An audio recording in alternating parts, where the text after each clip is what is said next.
Econocom a le plaisir de vous présenter l'interview de deux docteurs en médecine à qui nous avons demandé quelles sont, selon eux, les clés indispensables au développement de l'innovation dans leur domaine.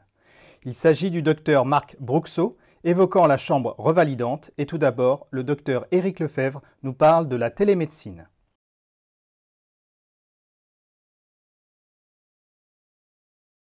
La télémédecine est effectivement une nouvelle technologie totalement émergente, tout en sachant un point important dès le départ, si vous pouvez avoir votre médecin à côté de vous, c'est beaucoup mieux. Dans quel domaine la télémédecine va pouvoir donner des résultats dans les années à venir? La première cible, c'est la permanence des soins. Aujourd'hui, il faut pouvoir être soigné à n'importe quelle heure. Or, les petits hôpitaux n'ont pas forcément un professionnel, par exemple, dans l'imagerie disponible. La télémédecine, c'est aussi une solution pour surveiller des patients que l'on connaît, qui ont une pathologie, mais qui ont besoin d'une surveillance régulière. Par exemple, en cardiologie, c'est l'exemple typique.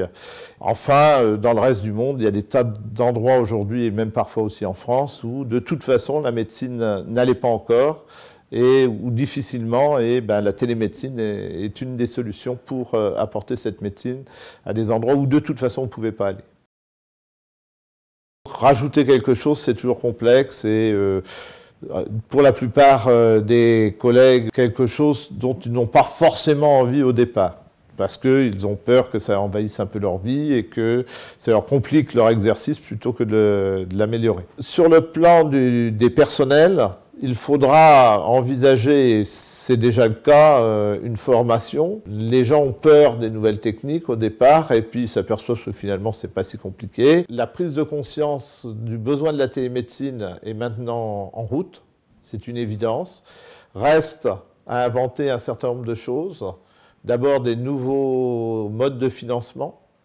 Deuxièmement, on va avoir besoin de repenser les modes de rémunération au niveau des médecins, mais aussi au niveau des autres personnes de santé qui participent à l'acte de télémédecine, parce qu'aujourd'hui, la télémédecine, c'est le médecin d'un côté, mais c'est aussi sur place un assistant qui veille à ce que tout se passe bien et qui va être l'interface entre le patient et le médecin. On n'est pas fait pour rester allongé. Alors, la chambre revalidante, la chambre innovante que nous avons conçue, est une chambre qui a été conçue pour, au contraire, faciliter la remise sur pied. Il y a un lit qui se transforme en fauteuil, il y a du mobilier qui a été adapté, il y a aussi un environnement lumineux qui a été adapté.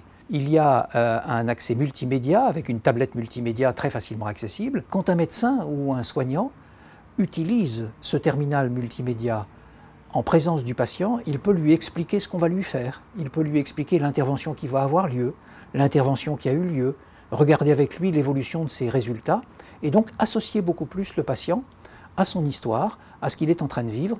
Et ça aussi favorise énormément sa remise sur pied, mais ça favorise surtout la communication et ça simplifie la communication entre médecin, soignant et patient. Effectivement, cette chambre revalidante comporte de la technologie, elle comporte de l'électronique, elle comporte de l'informatique. Ces techniques évoluent assez vite et il est important que la technologie puisse aussi être évolutive. C'est donc indispensable dans le cadre d'une chambre revalidante d'avoir une offre qui permet facilement à la technologie d'évoluer. On ne peut pas attendre l'amortissement habituel d'un lit, c'est-à-dire 10 ans en général, parce que ce sera complètement obsolète et on ne pourrait pas apporter au patient ce qu'on serait capable de lui apporter comme amélioration technique, qui elles vont très vite. Si on apporte simplement la technologie et qu'on n'apporte pas en même temps la formation au personnel et en même temps aussi l'aide à changer leur processus, à changer leur organisation, on court à l'échec. Je fais le pari que les fauteuils-lits qui seraient installés sans formation et sans accompagnement au processus verraient très très vite leur fusible débranché pour qu'ils restent en lit. Parce qu'au moins, des lits, on sait comment faire. Mais des lits qui se transforment en fauteuil avec des patients qui sont tout d'un coup assis, il faut qu'on apprenne. L'ambition aujourd'hui pour Econocom, c'est d'apporter pour ses clients les bénéfices du digital au profit de leurs enjeux métiers.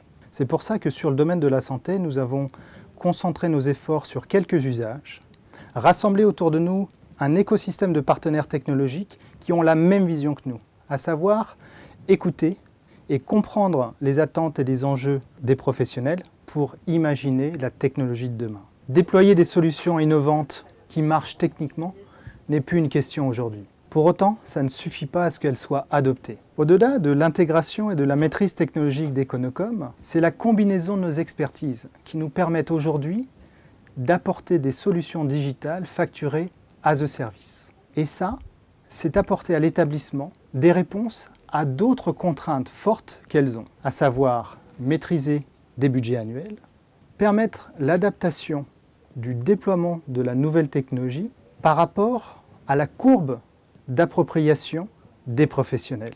Et c'est enfin apporter des options de rafraîchissement technologique qui soient en cohérence avec le moment opportun où les utilisateurs en sont demandeurs et non plus à la fin et à l'échéance des durées d'amortissement de technologies qui souvent deviennent obsolètes ou sont obsolètes depuis plusieurs mois, voire quelques années.